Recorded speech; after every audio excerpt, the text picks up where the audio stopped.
sur cette nouvelle vidéo présentation de mes lectures. Cette semaine, je me suis penchée sur les collections de Aya Oda, une autrice iconique chez Soleil Manga.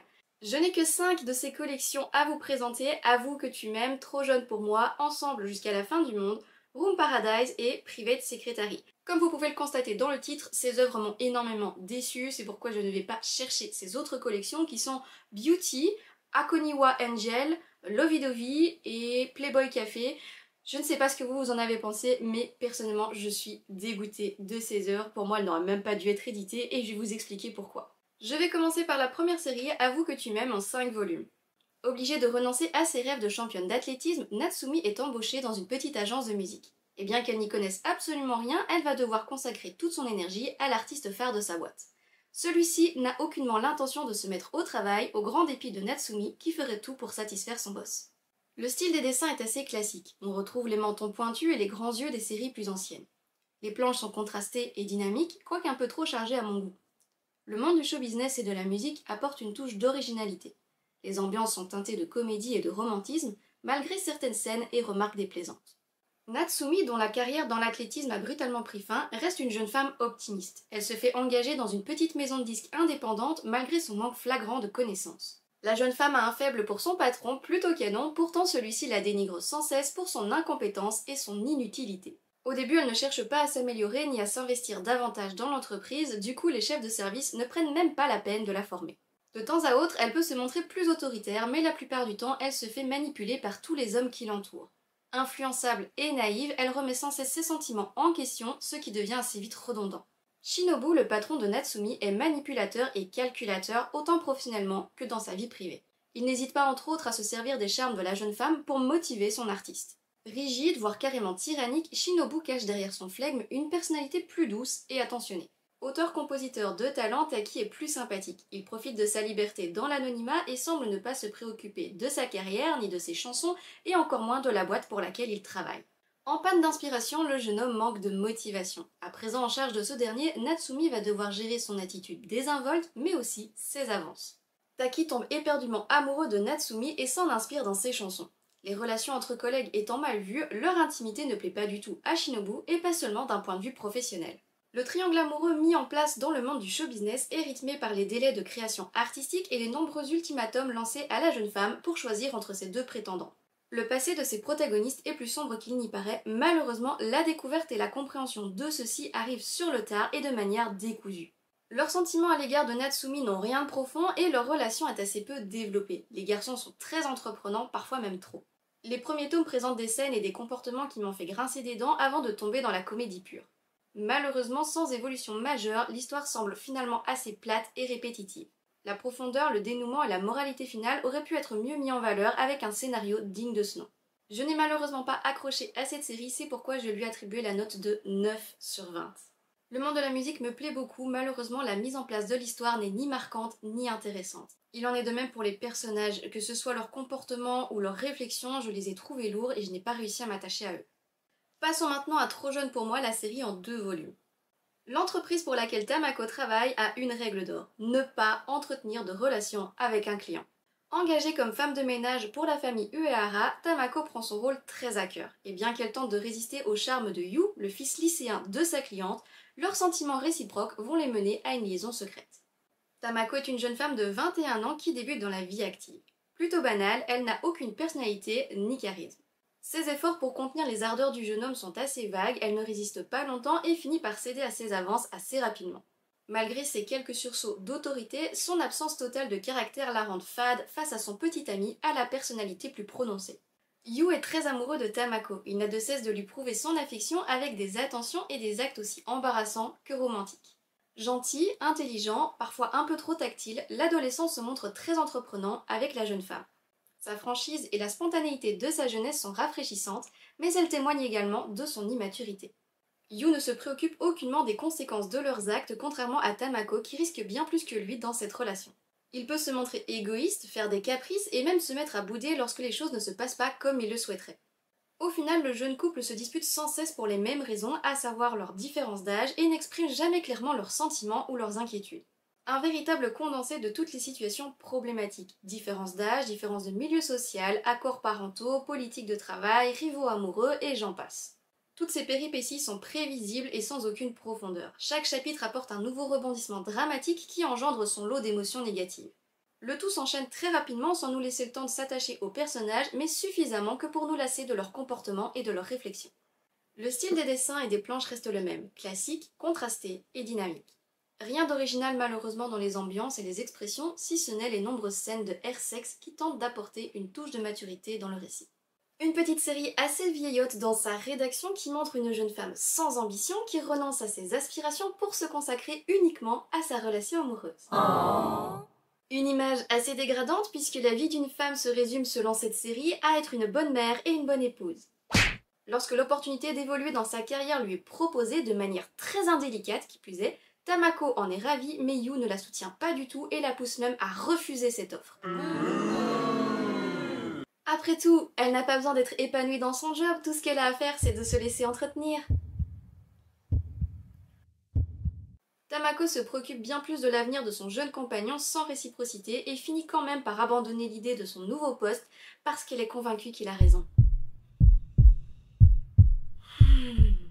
En effet, elle sera bien plus heureuse à s'occuper de lui et de leur futur foyer que de prendre du plaisir dans son travail de femme de ménage. Waouh! Tamako prend cette décision seule, soi-disant, pour rendre cela plus acceptable pour le lecteur, mais personnellement, ça ne me convient pas du tout. Bref, je n'ai pas du tout apprécié cette œuvre à la mentalité dépassée, c'est pourquoi je lui ai mis la note de 7 sur 20. J'ai envie de leur mettre des baffes à tous les deux tellement ils m'ont énervé. Et maintenant, le recueil de 4 nouvelles, Ensemble jusqu'à la fin du monde. Ce recueil contient 4 nouvelles, dont Ensemble jusqu'à la fin du monde. Natsume a reçu un mail blanc de Setsu juste avant sa mort. Ce mystère ne cesse de la hanter. Qu'a-t-il voulu lui dire juste avant de mourir? La deuxième nouvelle est Bruit d'été. Après sa défaite cuisante au dernier tournoi de baseball, Shoji décide d'abandonner son sport favori. Mais c'est sans compter sur sa fan numéro 1 et petite amie déterminée à lui redonner l'envie de jouer. La troisième nouvelle est Ma copine garçonne. Yu ressemble à un garçon et Narumi ressemble à une fille. Blessés par les commentaires de leurs camarades de classe, les deux adolescents vont tomber amoureux au-delà des apparences. Et la quatrième et dernière nouvelle, En attendant la neige. Mayuki est amoureuse depuis toujours de son cousin. Aujourd'hui encore, elle attend que la neige tombe avec la promesse que son amour se concrétise. On commence à voir une amélioration au niveau des planches. Elles sont moins chargées, plus douces et lumineuses. Les ambiances joyeuses et rafraîchissantes s'entremêlent à celles plus dures et sombres de certaines scènes des différents récits. La première histoire est de loin la plus marquante. Ces personnages souffrent de leur situation sans y voir d'issue et se réfugient ensemble dans le silence. La mort de son ami fait réaliser à Natsume que son avenir sera plus radieux si elle arrive à s'ouvrir aux autres. Une belle moralité si ce n'est que sa mise en place laisse encore à désirer. Cette nouvelle survole des problématiques graves qu'il aurait pu être intéressant d'exploiter dans une histoire plus longue afin d'approfondir les relations et les sentiments des protagonistes. La seconde, beaucoup plus légère, est plus simple et mignonne sur fond de sport à l'ambiance estivale. J'ai apprécié celle-ci pour toutes ces raisons, mais aussi pour sa construction qui, quoique basique, ne m'a pas déçue. La troisième aborde le rapport féminité-masculinité et le regard des autres. Au vu de l'âge du manga, j'ai eu peur que le sujet soit traité de manière maladroite, ce qui est un peu le cas, mais c'est moins grave que je ne le pensais. C'est mignon, mais c'est déjà vu. La dernière est sympathique, mais moins attachante que les deux précédentes, avec cette histoire d'amour entre cousins qui met quand même une drôle d'ambiance. Malheureusement, je ne peux pas pousser mon analyse plus loin au risque de vous spoiler. Au final, je n'ai apprécié que 2 de ces histoires dans ce recueil de nouvelles. Bruit d'été et Ma copine garçonne ont des histoires plus simples et plus attendrissantes que les autres qui tentent d'instaurer un développement dramatique qui s'avérera décevant. Je lui ai donc mis la note de 10 sur 20, ni bon ni mauvais, c'est bof. Je passe maintenant à Room Paradise en 3 volumes. Après ses nombreux échecs amoureux, Saya décide de renoncer à l'amour et de s'acheter un appartement toute seule. Lors de son emménagement, la jeune femme y fait la désagréable rencontre du propriétaire de l'établissement. Prétentieux et arrogant, Kujo n'est pas seulement un voisin trop intrusif, mais également un collègue architecte de grande renommée. Saya, qui souhaitait profiter de la tranquillité de sa nouvelle vie de célibataire, voit ses plans compromis lorsque ce dernier décide de se rapprocher d'elle. Humiliée, Saya tente de reprendre sa vie en main en investissant dans un appartement qui, elle espère, deviendra son havre de paix. La jeune femme décide de se noyer dans le travail et de se consacrer uniquement à sa carrière, mais c'est sans compter sur son nouveau voisin particulièrement envahissant. Saya se montrera plus honnête, plus forte et indépendante grâce au soutien de Kujo, dont les petites attentions à son égard ne manqueront pas de la troubler. Talentueux et charismatique, le beau Kujo se montre pourtant assez lourd en privé. Celui-ci a aménagé un salon privé dans un espace commun où il passe le plus clair de son temps en dehors du travail. Et les autres habitants de l'immeuble ne peuvent s'y rendre que sur son invitation. Mais tout ceci n'est qu'un prétexte pour se la jouer car en réalité il souhaiterait que ce salon réunisse tous les occupants des lieux dans une ambiance conviviale. Kujo est à la fois intrusif, caractériel et immature. Pourtant ses intentions sont sincères et lui donnent un côté attendrissant. Considéré par ses collègues comme un prodige de l'immobilier, le jeune homme est pourtant un véritable boulet en amour. Ses réflexions et ses comportements sont dignes d'un collégien qui vit sa première relation. C'est parfois mignon et drôle, mais à force ça devient rapidement lourd et inutile. Fidèle à son style, l'autrice nous présente cependant des ambiances plus chaleureuses et lumineuses. La pseudo-colocation apporte de nombreuses scènes comiques et animées, tandis que l'agence d'architectes donne lieu aux différentes problématiques et à un semblant de profondeur dans l'histoire. Bien que la plupart de ses protagonistes soient tous des adultes lancés dans la vie active et que les scènes de sexe soient plus nombreuses, on perd rapidement la dimension mature du récit au profit de la comédie romantique, niaise et prévisible. Les différents rebondissements sont très vite expédiés, les relations sont très peu approfondies, on s'attarde plus sur le développement de Kujo, son passé et ses choix de carrière que sur l'héroïne principale. Il en va de même pour les autres habitants de l'immeuble, ils ne sont pas exploités et ne servent qu'à animer les scènes de vie commune. Même si je suis contente que cette héroïne se batte pour sa carrière et ses envies jusqu'à la toute fin, malgré certaines remarques, son manque flagrant de discernement quant à sa relation avec son ami et collègue Sugiura la rend vraiment stupide et naïve. Ce fameux rival amoureux se montre délibérément toxique dès le départ et utilise un trope qui n'est plus du tout acceptable à l'heure actuelle. Il la fait boire, la met dans son lit, lui fait croire qu'il s'est passé quelque chose pour gâcher sa relation en jouant sur sa culpabilité. Ça passe plus du tout. Au final, j'ai accordé à cette série la note de 11 sur 20. C'est la moins pire de cette collection. Je sais, ça se dit pas, mais c'est quand même la moins mauvaise. J'ai beaucoup aimé les scènes conviviales et chaleureuses de la colocation, de même que les scènes romantiques, mais le scénario et les personnages présentent beaucoup trop de défauts. Et pour terminer, Privé de secrétariat en 2 volumes. Ai désespère de garder un emploi en tant que secrétaire. Après 5 licenciements, la jeune femme obtient un entretien pour travailler chez un fournisseur de kimonos. Totalement sous le charme du patron, Ai promet inconsciemment de devenir la bonne à tout faire de l'entreprise. Loin de se laisser décourager, elle doit impérativement assurer pendant sa période de stage, malgré la tyrannie de son nouvel employeur, si elle ne veut pas se retrouver à nouveau sur le marché de l'emploi. Il n'y a pas d'évolution majeure entre les planches et les dessins qui restent très classiques. On retrouve les mêmes ambiances de comédie romantique qui camouflent des comportements et des réflexions dérangeantes. La touche d'originalité vient de la boutique de kimono avec la complexité de ce milieu et de ses traditions. Ai est une jeune femme irréfléchie qui se fait malmener au travail autant que dans ses relations. Exploitée par son patron la plupart du temps, lorsqu'elle tente de s'impliquer davantage, elle se fait rembarrer sans ménagement. Habituée au comportement sexiste, Ai ne fait plus la différence entre ses tâches de secrétaire et celles d'un simple larbin au service de son persécuteur. Gentille et bienveillante, la jeune femme cherche toujours à faire plaisir à son patron et continue d'espérer devenir plus que sa secrétaire.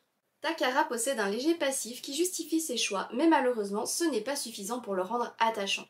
Derrière ces mots durs se cachent parfois des intentions plus douces, mais malheureusement je ne peux pas lui pardonner ses remarques blessantes et ses menaces constantes de licenciement. Bien que leur relation évolue, ce rapport de force lui ne change pas. Ai se considère elle-même comme la servante, le sous-fifre ou le punching ball de Takara et elle s'en réjouit. Le ton du récit se veut peut-être léger et drôle avec la comédie romantique, mais personnellement ça ne me fait pas rire. Même si la romance est plus présente dans le second volume, la redondance des réflexions et des comportements irrespectueux devient rapidement très lourd. Ai garde toujours à l'esprit qu'elle risque de perdre son travail à tout moment et qu'elle n'est que la secrétaire qui doit obéir aux ordres de son patron, que ce soit dans le privé ou au boulot.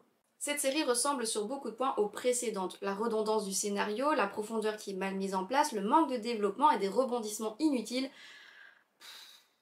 C'est pourquoi je lui ai attribué la note de 8 sur 20. J'ai apprécié certaines scènes drôles et romantiques, mais ce n'est pas suffisant pour rattraper tous les points négatifs. Dans la plupart des collections de cette autrice, les relations entre collègues de différents niveaux mettent en avant la position inférieure des femmes. Celles-ci sont toujours rabaissées, voire même sacrifiées pour la prospérité des entreprises pour lesquelles elles travaillent ou pour la carrière de leurs compagnons. Cette mentalité me pose énormément de problèmes. Les remarques et les attitudes des protagonistes, qu'ils soient masculins et parfois même féminins, m'énervent rapidement et ne me permettent pas d'apprécier plus les personnages ni ces histoires.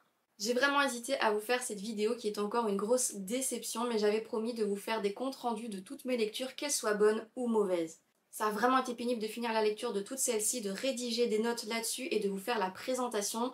Donc voilà, si je peux juste vous mettre en garde contre celle-là, c'est déjà ça de gagner. Je crois que vous l'avez compris, hein, mais tout ça, ça dégage. Allez hop, au bûcher, ça fera encore du tri pour la Mangatech. Encore une fois, ce n'est que mon avis, mon point de vue sur ces collections que je n'ai pas appréciées. N'hésitez pas à les défendre en commentaire si vous les avez aimées. Voilà qui conclut cette vidéo, comme d'habitude j'espère qu'elle vous a plu. N'hésitez pas à liker, à commenter, à partager et surtout à vous abonner pour la suite de mes lectures et de mes présentations. Et en attendant la prochaine vidéo, je vous dis ciao!